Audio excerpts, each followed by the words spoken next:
When we talk of children's rights, we start from the point of who is a child. A child is this young, tender person without capacity to provide for his or her own needs and well-being. That then becomes a responsibility of someone else around the child to provide for the well-being of the child. So when it is a duty and a responsibility of somebody else to care for your well-being because of your position of vulnerability, entitlement, some of which are not fulfilled, and that is where the dialogue is.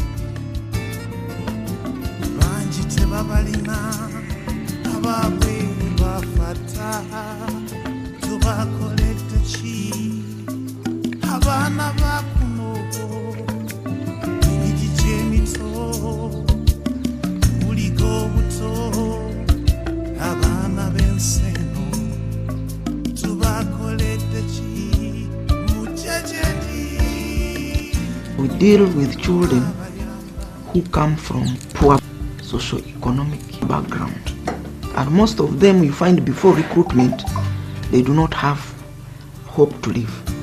The impact, you cannot see it now. We are building an inventory. By 6-7 years we shall be producing non-stop because the mindset has done what? Has changed.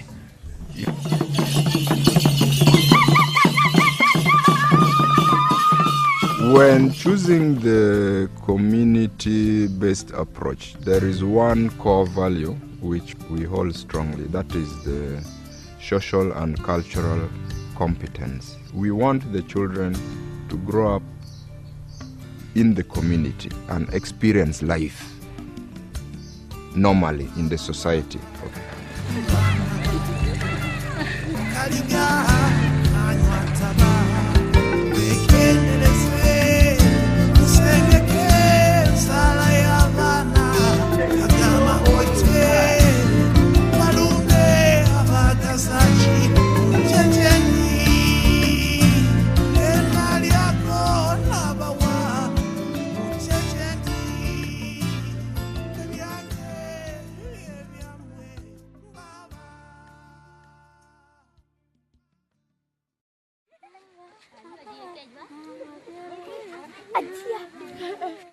Today in Uganda, the development of the next generation is not focused. The roles played in the social capital contribution for the development of the next generation are disconnected.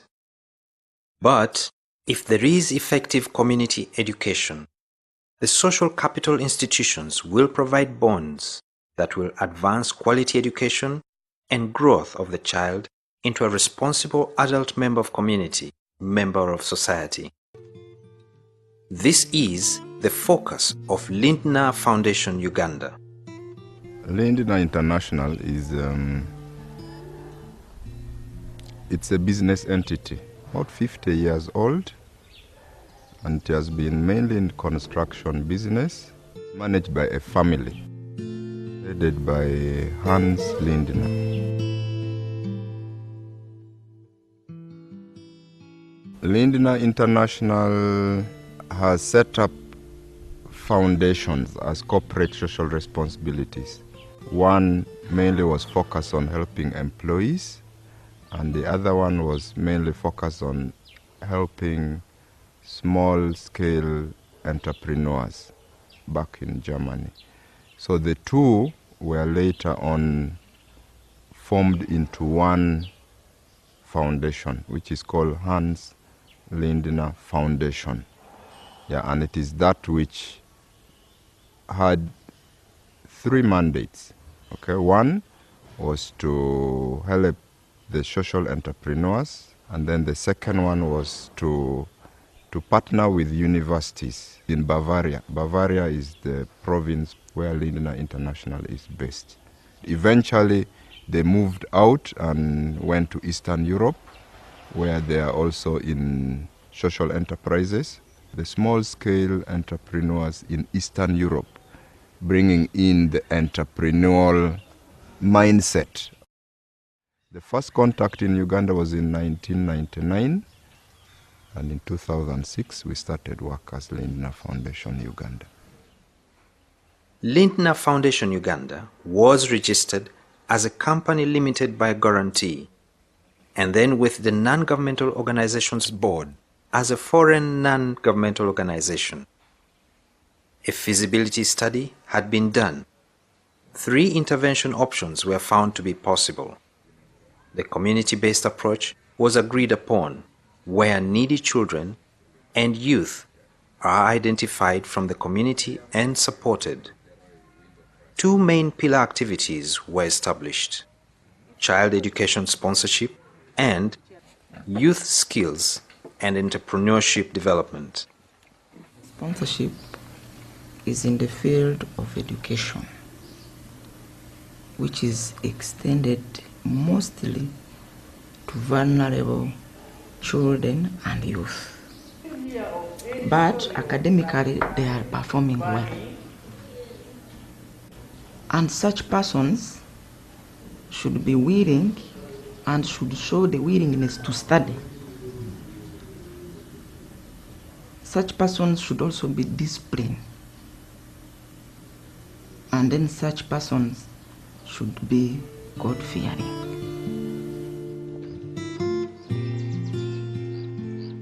Among the old East African community members, Kenya, Tanzania, and Uganda, Uganda has had the highest level of political and military violence since independence, causing trauma, displacement, death of parents, poverty, and influx of refugees. North and Northeast experienced more than 20 years of insurgency. The South and West are experiencing poverty and ignorance. Overall, Uganda has a high population growth rate, from 7 million at independence in 1962 to now at 36 million in 2017. Resources have reduced. The country needs to rethink its policy on youth, particularly the future generation. The mandate of Lindner Foundation Uganda is to get poor families focused on the development of the child, education of the youth as a future quality resource.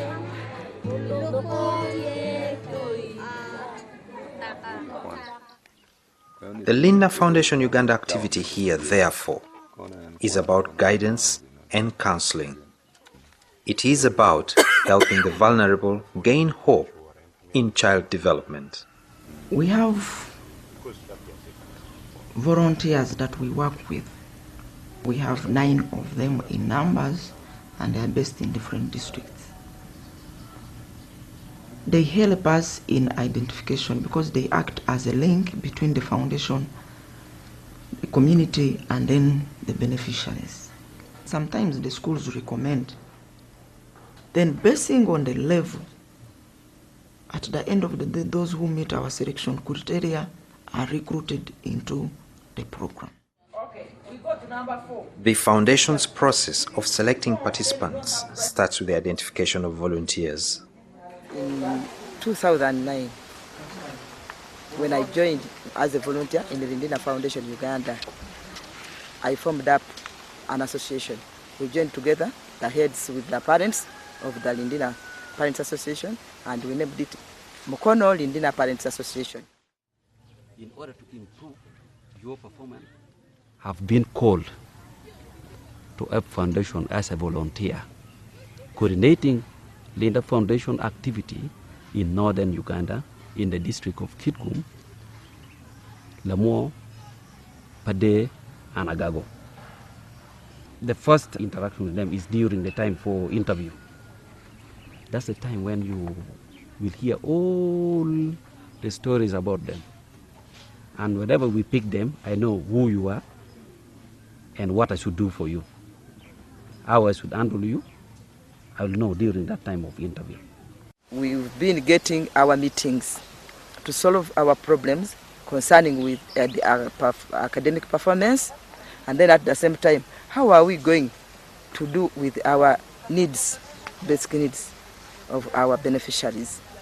Then In doing this, the community also came in and we formed a circle. And that circle is in the names of Kwagalakwe Development Group.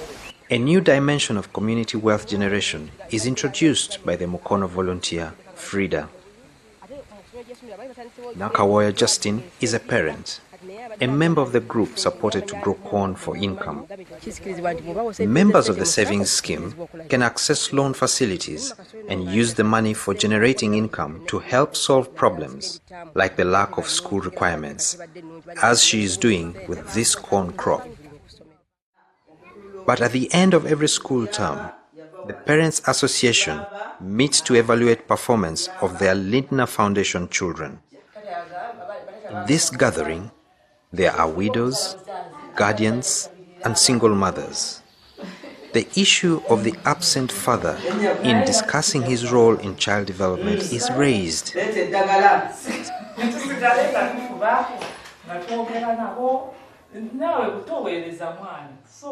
Some members suggest maintaining contact, while others disagree. It is a difficult subject.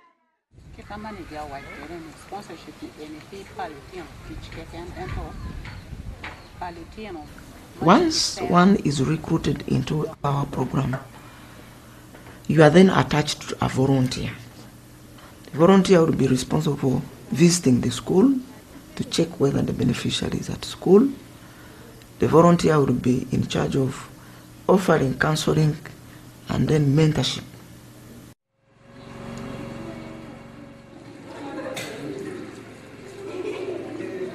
In some families, there is difficulty in caring for the child who goes to school.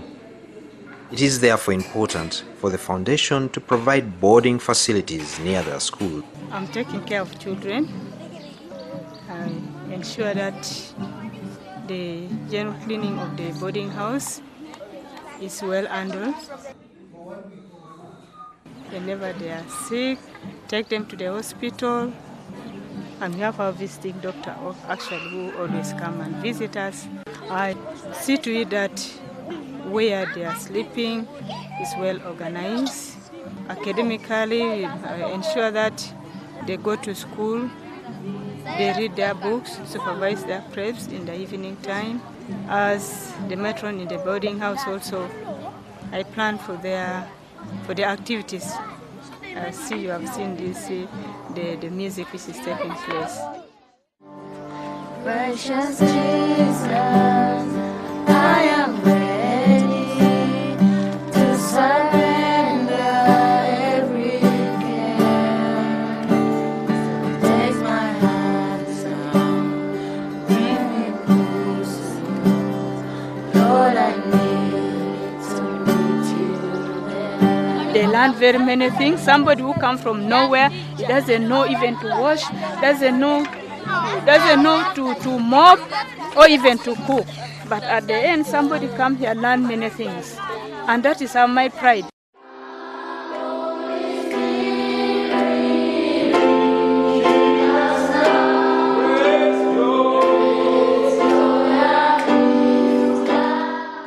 I think Lindner Foundation has done us great. The government emphasized a lot on the quality of education. And I think to a bigger extent, majority of these students who are under this program pass very well. We have been in partnership with the Lindner Foundation. They have been bringing students here, and those students have been doing well. Normally we have school visits.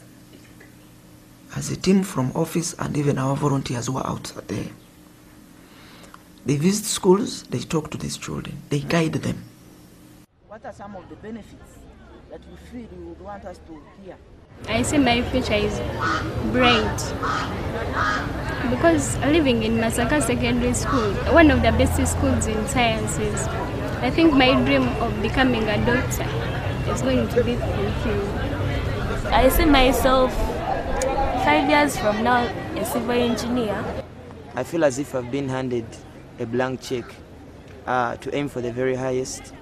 And the greatest dream I want to achieve, I want to sponsor other children who have suffered like me, because I've been in this situation from my childhood as far as I can remember. When they told me that I was going to stay at home in 2015, when I got a first grade to go to secondary, I felt so bad. I used to cry every day. I used not to talk to my mom. But when I passed the interview, I felt on top of the world. I want to become an architect, and since we are living in a grass-thatched house, I want to build a big house for my mom, who is taking care of me. She's the first person in the line whom I'm supposed to help.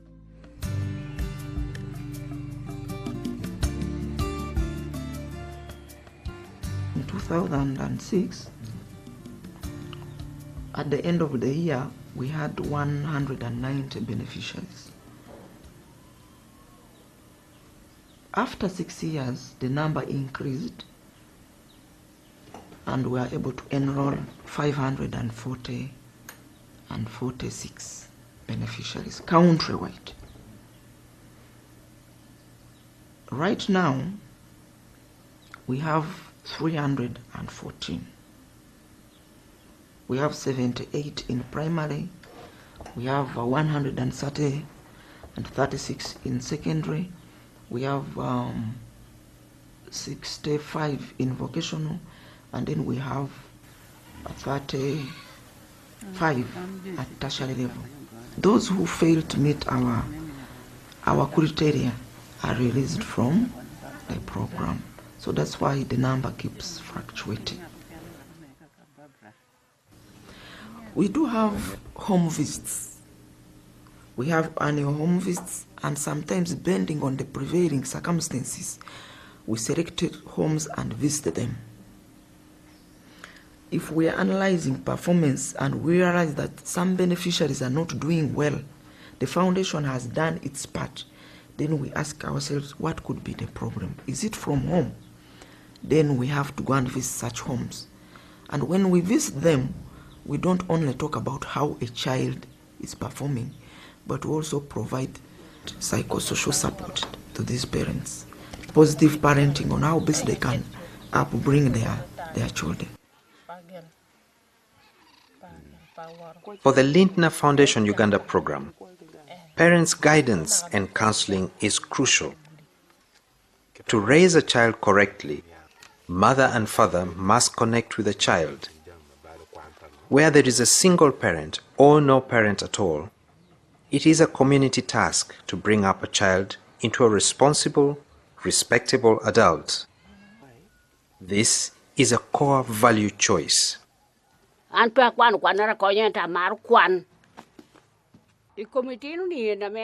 This grandmother insists that the foundation's support has lifted the burden of educating these children, and that if a child is supported, the parents or guardians must do their part. It is the only way to appreciate the foundation, she says.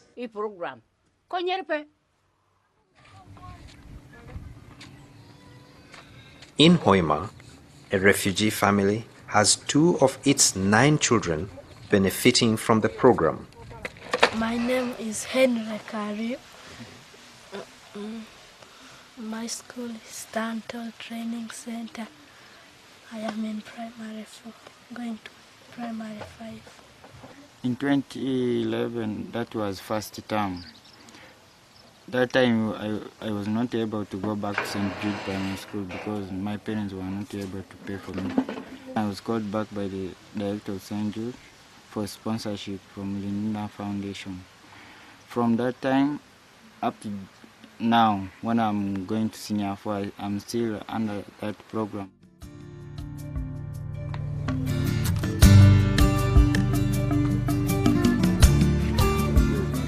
In Kalangala, an island in Lake